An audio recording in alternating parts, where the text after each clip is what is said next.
This is a true story, taken from an actual medical file.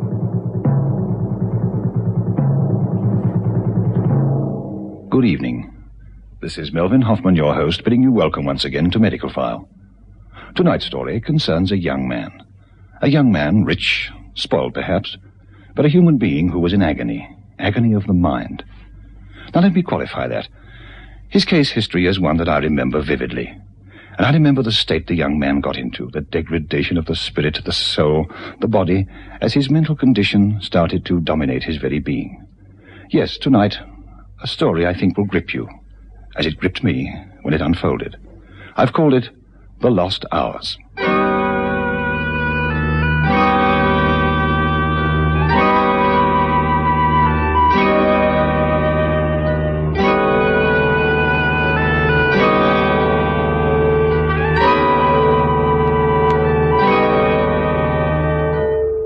Bristol Myers, makers of new Vote toothpaste, take great pleasure in presenting Medical File, factual stories of the men and women whose vigilance guards our lives.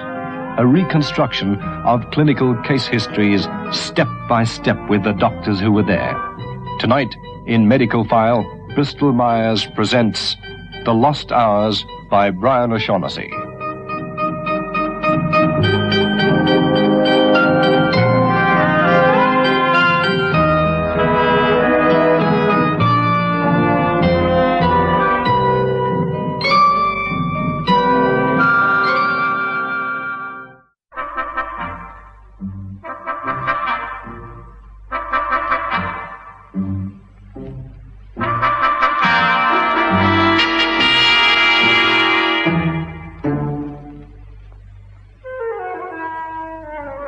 I think you may feel as I do that today's world is very largely geared to the young. In so many forms of commerce, industry, anything you may care to mention, the stress is on the young.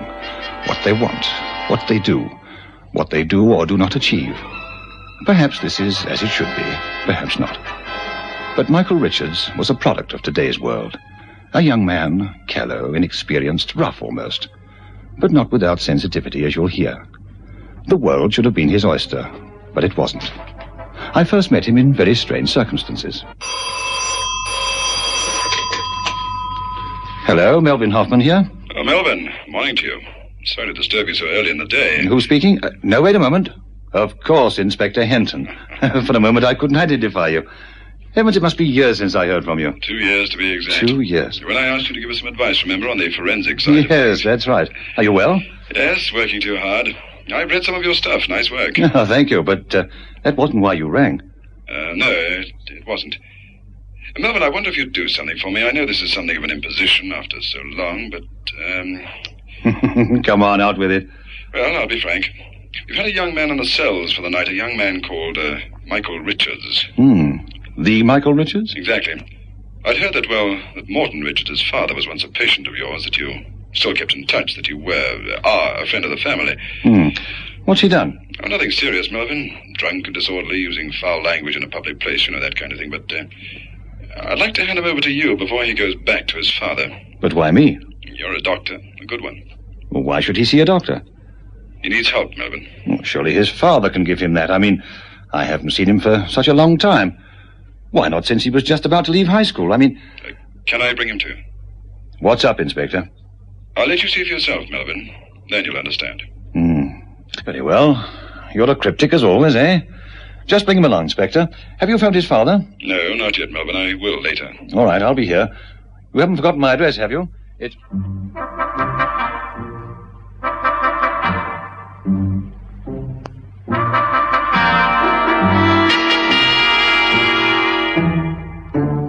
And so it began.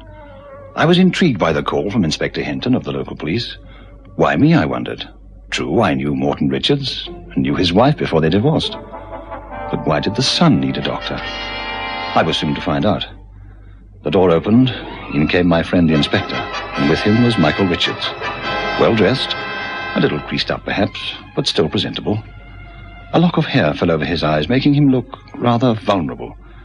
But it was his eyes that caught my attention. They were vacant, lost. Sit down, please. Michael? No. Please sit down. Have you eaten? He had a meal before he left the station, Melvin. Has the cat got your tongue, Michael? No. Now, Michael, I'm not quite sure what it is the inspector here wants, but he brought you to me. And knowing him, this will not have been without reason. Now, you spent the night in jail? Yes. Inspector, how can I help? I'm a little lost here. Ask him what happened last night, Melvin. Well, Michael, what did happen last night? I don't know. That's all he'll say. I don't know. You were at a party, Michael. You were drunk. You swore at the policeman who arrested you. You tried to punch him one. That was at 10 p.m. You were brought to the station. I wanted to phone your father. You couldn't give me his phone number, or you wouldn't. May I go now? Tell me when I've got to appear in court, but let me go now. Michael, do you know me? No. You've never seen me at your home? No. Just look at me. I'm going to shine a light in your eyes. Where do you live? I don't know. You know, Inspector, this is rather outside my province, but I have a spare room. You'll obviously want Michael to go to court sometime, but that's some way off. Let him rest here for a while. I'll phone his father. Thank you, Melvin. You know why I brought him to you now? Yes, I know. I'll keep in contact with you, Inspector. Now, Michael, I suggest you get some rest. Obviously, you didn't get much last night. Now, if you'd follow me... Wait. I remember that. The wheelchair. Yes, I have to use one. Somewhere I remember. In a house with many rooms. A man. And that chair. There was lots of laughing and talk. Long ago now. I'll take you to your room, Michael. You can rest there.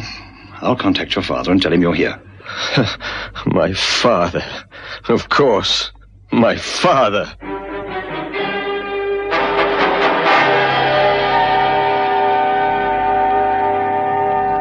I took Michael Richards to the spare room.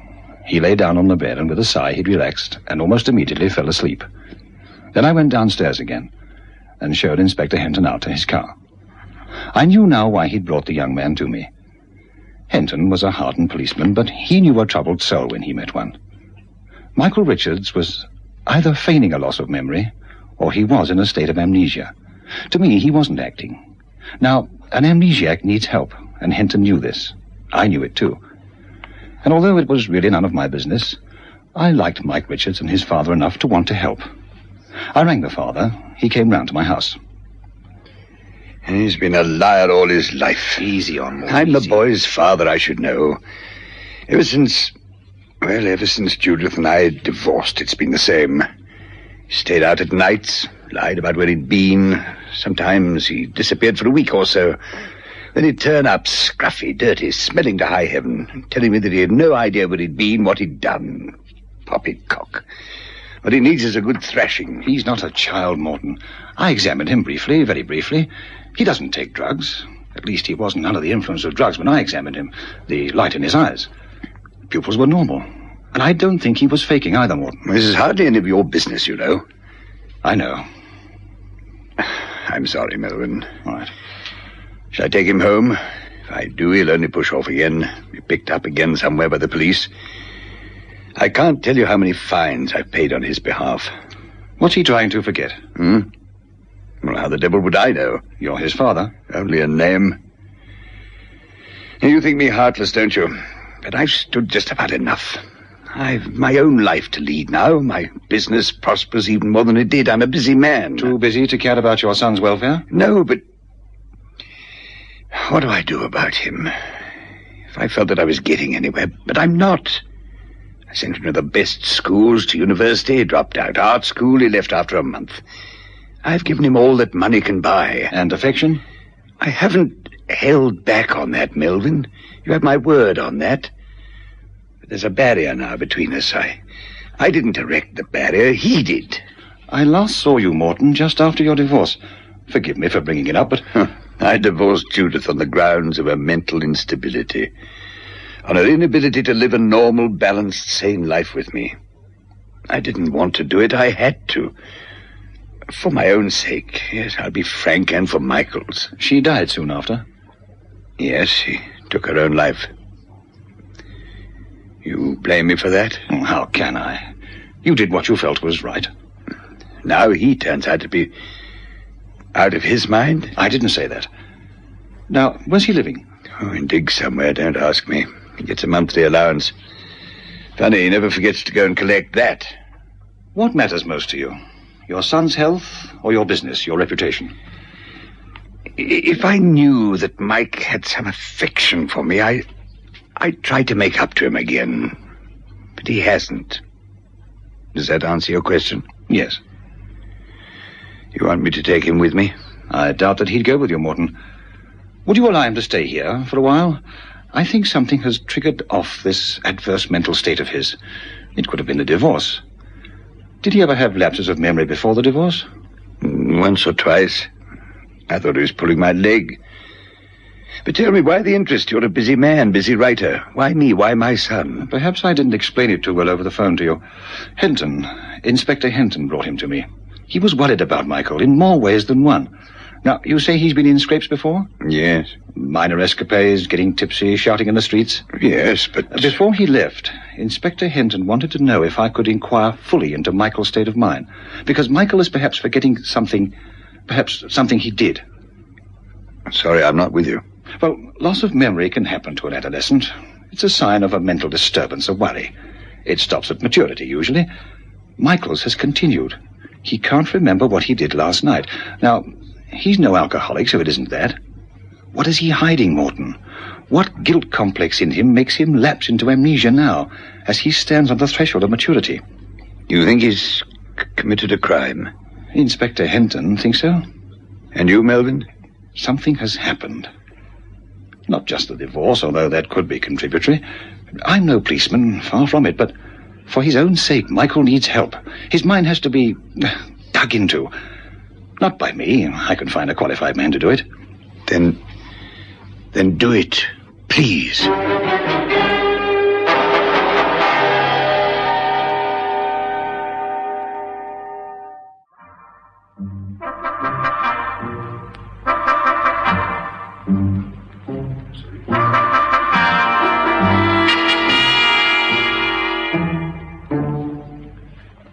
What do you mean by that? Exactly what I said.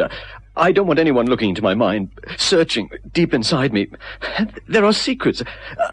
I mean things that no one should know about. Why should I share them? Secrets, Michael?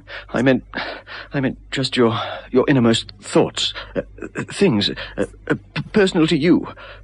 Oh, look, do me a favor. I'm grateful for your interest in me, but I think I'll push off now.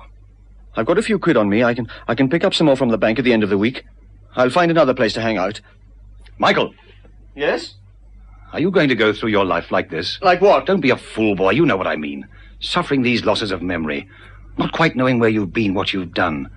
Patches of your life left blank, and always a mystery to you and a worry. If I see this crack, what will he do to me? He'll help you. How? By uncovering the cause of your amnesia attacks. And what if I've done something? Your inspector friend thinks I've done something, doesn't he? He feels you may have done something, yes, but not necessarily a criminal act. Perhaps something against your moral code that you want to hide now. So your unconscious mind helped you forget the incident. But unfortunately, your unconscious has run into a pattern. You're forgetting too many things. Every time you, go off the rails, have a few drinks, you forget what you've done. And you could be like this all your life. And if what I've done is bad? Isn't it better to face it? No, it isn't. What if I've assaulted someone, killed them even? What if I murdered someone? Have you? How do I know? How do I know? It's all right for you. I'm the one that's got to find out. And I don't want to find out. I don't want to. And all your life you'll be living in fear. Watching. Listening. Listening to a door opening. Waiting for the phone to ring to tell you something. Michael, I think you're exaggerating a little. You may not have taken someone's life. In fact, from what I know of you, that would be against your nature to kill. Who truly knows anyone? All it needs is courage. Yes. To crucify myself. May I think about it? I want you to come with me tomorrow. Eric Setman's a good friend of mine. Michael, you need to know about yourself. If you're going to lead a sane, normal life again. Yes. Perhaps behind prison bars. All right. I'll do it. Tomorrow, you say?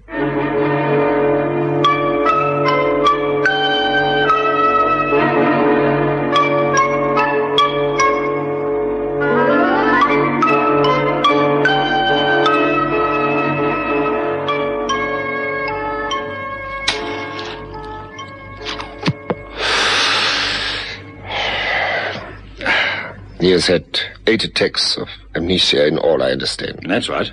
On 7 of these occasions he has, fallen foul of the law. That is how you would say it in English, eh? That's right. And the 8th? From what I understand from you, and also from the boy, the 8th occurred during the period 5th to 10th January this year.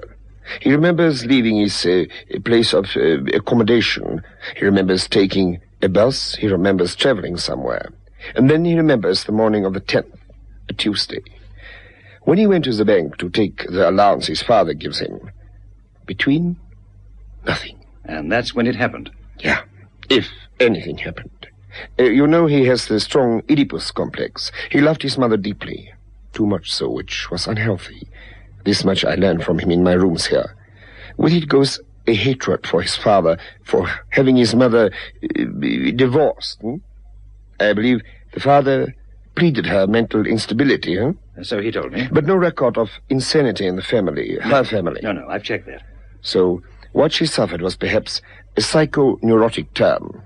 It happens. I can understand a man of Morton Richards' kind feeling distressed at this, at her inability to keep pace with him, as it were. He is, you say, a go-ahead man. Oh, very much so. So then, what next, eh? Melvin, you have checked police records for the 5th to the 10th January? I haven't, not yet. Please do so. You may find that he has attacked a woman. Or he has attacked a man. I give the boy back to you now. From him, find out if he has a girlfriend. Try to trace her. And then? And then you will ring me and tell me she has a strong physical resemblance to his mother. I think you... Yes, I know what you mean. Good. Then take him with you. If you have not had the good result, bring him back to me. The case really rather interests me, you know that?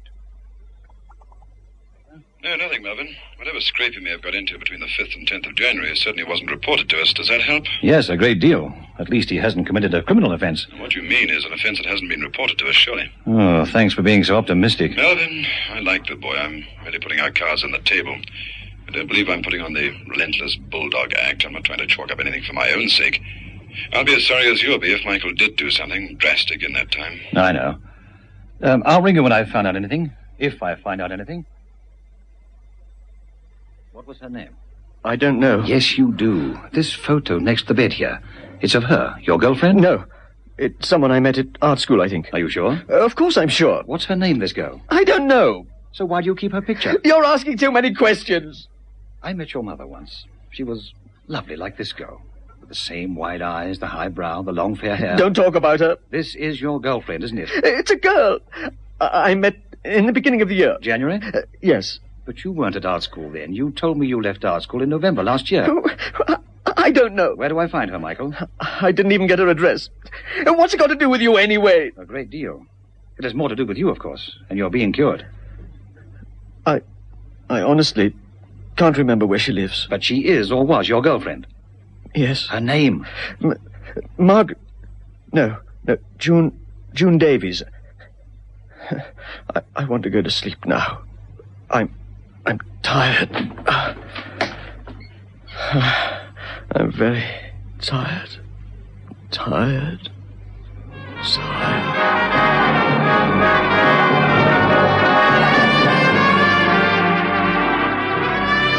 I knew I was getting close to the cause of Michael's troubles now.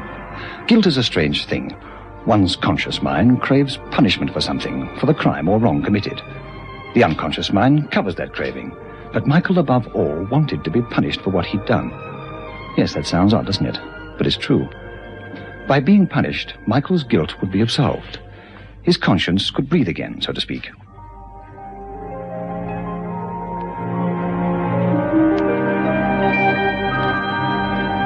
It took me 3 days to trace the girl called June Davies. Early that morning, I knocked on the door of her small flat.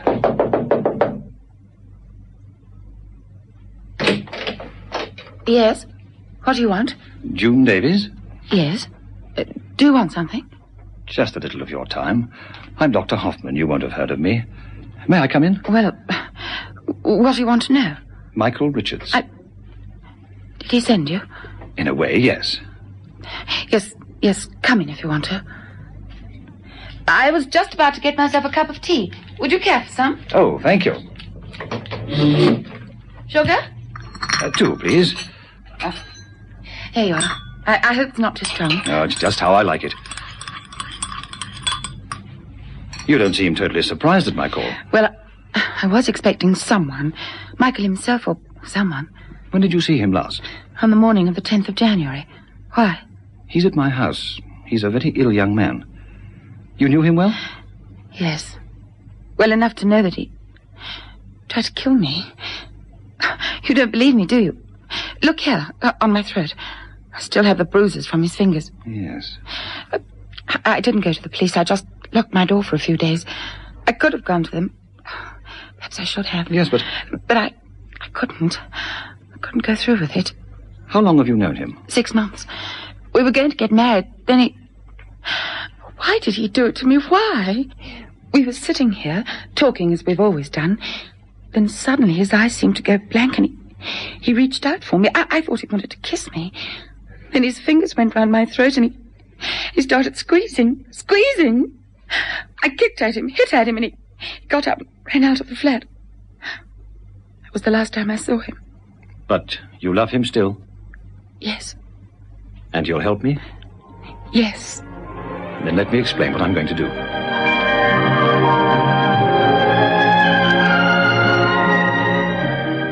How do you mean, Eric? It's simple, my friend. By dying, his mother deserted him. For this, the confusion of love and hatred in him. The girl seems like the mother. He wishes to punish the mother for deserting him. But this he cannot do, of course, so... He punishes the girl, June. Yeah, that exactly.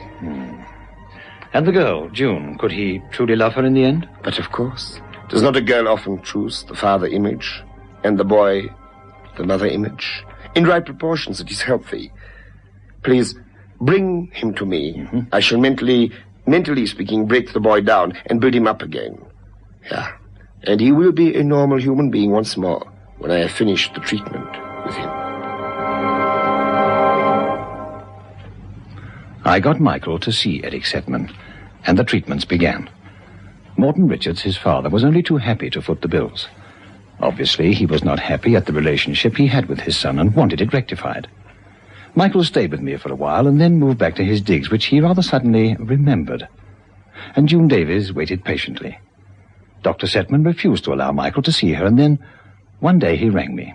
He told me that Michael was mentally sound again. The agony had gone from him. The attacks of amnesia would not recur. Hi! Hello? Hang on a second. Shall I get out? I mean, what will you two do? I think we'll take the car down the street, and I'll drop Melvin at his house. No, thank you. Perhaps we might even have a drink together, Melvin, to celebrate. Of course. Off you go, son. Don't keep her waiting too long. Go on, Michael. All right. Thanks for the lift. Dad? I'll ring you tonight. Just to say hello. Okay? Of course. Bye, Dad. Goodbye. Bye. Goodbye, you two. son.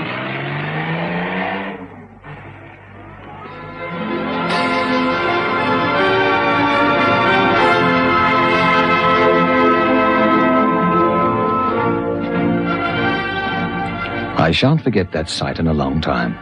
Sentimental, yes, but truly heartwarming. As we pulled away, I looked back. He was standing next to her, looking down at her. Then he reached out his hand, took hers, and they smiled at each other. In their smiles was all the radiance and promise of young love. As we turned the corner, they were still standing there. Then they walked up the street, still hand in hand, close to each other. As it should be. Yes, the story you've heard tonight had a happy ending. And I'm happy to think that I played a small part in it. And for now, until next week, this is your host, Melvin Hoffman, wishing you all good night.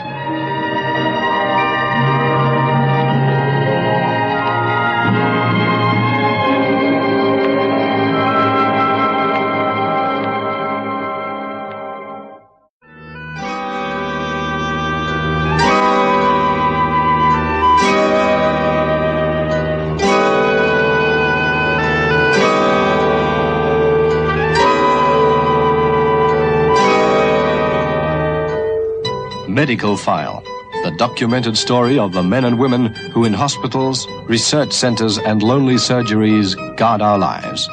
The Lost Hours was written and directed by Brian O'Shaughnessy and produced for Bristol Myers, the manufacturers of Vote toothpaste, by David Manley.